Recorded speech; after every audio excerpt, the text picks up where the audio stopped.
अस्सलाम वालेकुम व्यूअर्स, मैं आपको बताने जा रहा हूँ इब्तिदाई का किस्सा। मतलब जब दुनिया या कोई चीज़ भी नहीं बनी थी तो अल्लाह सुब्हानहू व तआला का वजूद था। तो चलते हैं इब्तिदाई किस्से की तरफ। इब्तिदाई में इंसान के खल्क के जियाने से पहले, आसमान ज़मीन के बनने से भी पहले, सितारों, वक्त और रोशनी के वजूद में आने से भी पहले खुदा सुब्हानहू व तआला का वजूद था। वो बग़ैर इब्तिदाई के अज़ल ही से मौजूद था, लेकिन वो तन्हा नहीं था। खुदा सालूस के तौर पर अपने आप से हम कलाम होता है, लेकिन खुदा अपनी ज़िंदगी बांटना चाहता था। वो दोस्त और पड़ोसी बनाना चाहता था। बाइबल बयान करती है कि खुदा ने शुरू में बेशुमार किस्म के फ़रिश्तों को खल्क किया ताकि वो उसके तख्त के गिर्द उसकी हम्द करें, लेकिन उनमें से एक जो लूसीफर कहलाता था, उसने एक तहाई फरिश्तों के साथ बगावत की। खुदा ने उन सब को आसमान से गिरा दिया और लूसीफर का नाम बदलकर शैतान रख दिया। लेकिन ये कहानी फरिश्तों की नहीं है, बल्कि इसमें खुदा का इंसान के साथ काम करने का जिक्र है। इब्तिदा में खुदा ने ज़मीन और आसमान को बनाया, और ज़मीन वीरान व सुनसान थी और खुदा की रूह पानी की सतह पर जनबश करती थी। अचानक खुदा ने तारीकी से कहा कि रोशनी हो जा, और वक्त जैसा कि इंसान समझता है यूं शुरू हुआ। नज़रिया इर्तिका एक गलत नज़रिया है जो इंसान ने खुद ही पेश किया है, और वे ये सिखाता है कि इंसानियत का आगाज़ लाखों साल पहले एक घटिया दर्जे की ज़िंदगी से हुआ। बिल्कुल ऐसा नहीं हुआ जैसा कि उन लोगों ने ख्याल किया। खालिक ने ये इर्तिकाई नज़रिया इस्तेमाल ना किया, बल्कि खुदा ने कलाम किया और सब चीज़ें वजूद में आ गई। खुदा ने 24 घंटों के 6 दिनों में उस ज़मीन पर जानवरों और पौधों को खल्क किया, और छठे दिन खुदा ने ज़मीन की मिट्टी से एक नई मखलूक तख्लीक की। खुदा ने ज़मीन की खाक से इंसान के जिस्म को बनाया और फिर मिट्टी के उस जिस्म में अपनी ज़िंदगी का दम फूंका। इंसान जानवरों से मुख्तलिफ था और वो खुदा की शबिया पर जीती जान हुआ। खुदा ने नई मखलूक को इंसान कहा और उसका नाम आदम रखा। खुदावंद ने उस सब पर जो उसने बनाया था नज़र की और कहा कि बहुत अच्छा है। खुदा हर रोज़ आदम अलैहिस्सलाम से कलाम करता था और सब कुछ बहुत अच्छा था। और खुदावंद जानवरों और परिंदों को आदम के सामने लाया ताकि वो उनके नाम रखे। जैसे जैसे जानवर गुजरते गए, आदम को एहसास हुआ कि उसके पास उनकी तरह कोई मददगार नहीं है, और खुदा ने कहा, मैं आदम के लिए उसकी मानंद एक मददगार बनाऊंगा। खुदा ने आदम पर गहरी नींद भेजी। उसने आदम की पसलियों में से एक को निकाल दिया। खुदा उस पसली से एक खूबसूरत औरत बनाकर आदम के पास लाया ताकि वो उससे मोहब्बत करने वाली मददगार हो। खुदा ने आदम को जगाया और औरत को आदम के पास लाया और उनसे कहा कि फलो और बढ़ो और ज़मीन के ममूरो हुक्म करो।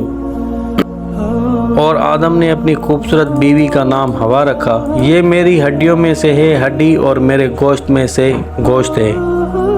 आदम और हवा दोनों नंगे थे, लेकिन वो और बच्चों की तरह अपने नंगेपन से नावाकिफ थे। वो बागे अदन में बहुत खुश थे। किसी किस्म के गुनाह का तस्वर नहीं था, ना ही भूख थी वहाँ, ना बहुत सर्दी थी, ना ही गर्मी।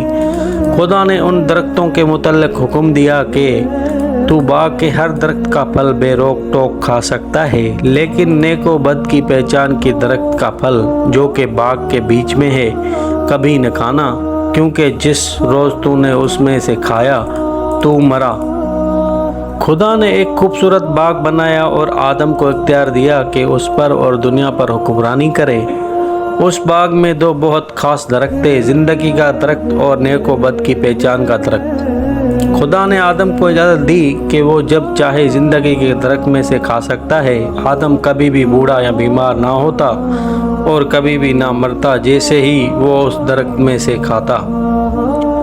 खुदा ने आदम को कहा कि नेको बद की पहचान के दरख्त में से न खाना।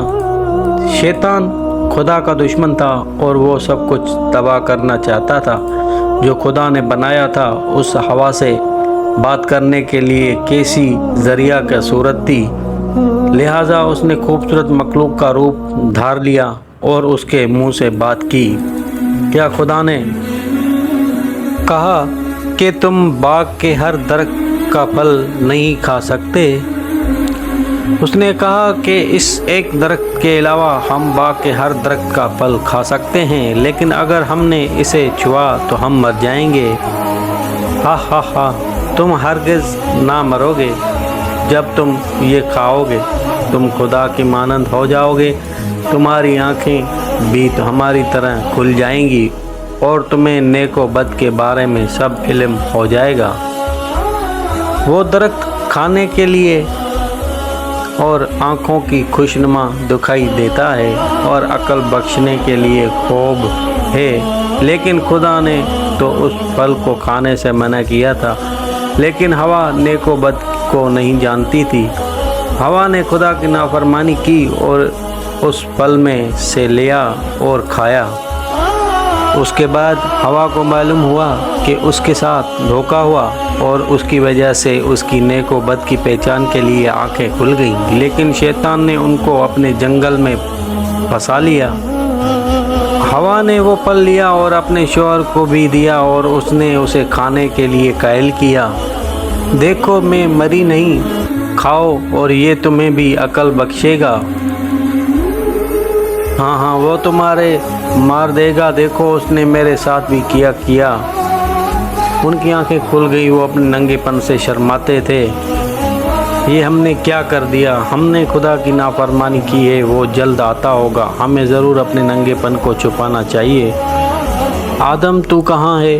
میں نے تیری آواز سنی اور میں ڈرا کیونکہ میں ننگا تھا۔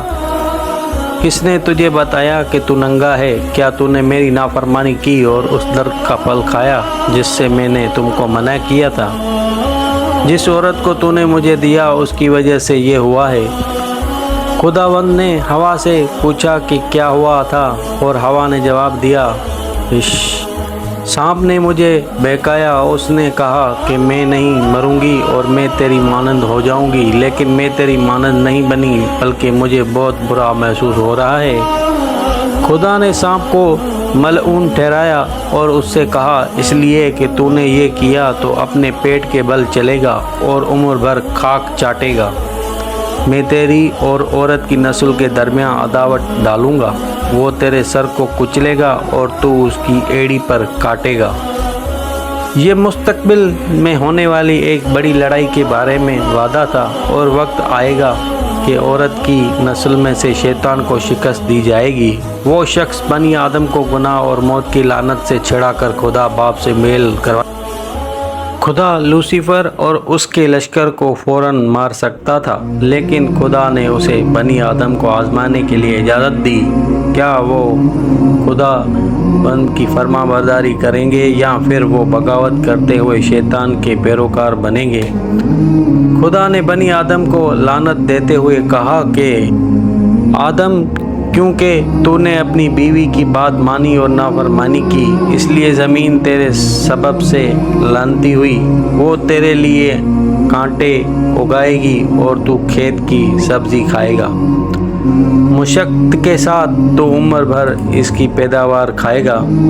تو اپنے منہ کے پسینے کی روٹی کھائے گا جب تک کہ تو زمین میں پھر نہ لوٹ جائے، اس لیے کہ تو خاک سے نکالا گیا ہے اور خاک میں پھر لوٹ جائے گا۔ اب وقت تھا کہ آدم اور ہوا خدا کی فرمان کے مطابق مر جاتے، لیکن خدا نے انہیں مارنے کے بجائے جانور ذبح کیے اور ان کی کھال سے ان کے لیے کپڑے بنائے۔ اس نے ہمیں نہیں مارا، ہم ابھی تک زندہ ہیں، اس نے جانور کو ہماری خاطر ذبح کیا۔ آدم اور ہوا اسی دن نہیں مرے تھے کیونکہ خدا نے ایک معصوم جانور کو ان کی خاطر ذبح کیا تھا، لیکن ان پر موت کا حکم ہو چکا تھا اور آخرکار انہیں بھی مرنا تھا۔ گناہ کی مزدوری موت ہے، پس آدم اور ہوا دونوں گناہگار تھے۔ اور خدا نے انہیں باغ عدن سے نکال دیا تاکہ ایسا نہ ہو کہ وہ حیات کے درخت سے بھی کھائیں اور اپنی گناہ کی حالت میں ہمیشہ زندہ رہیں۔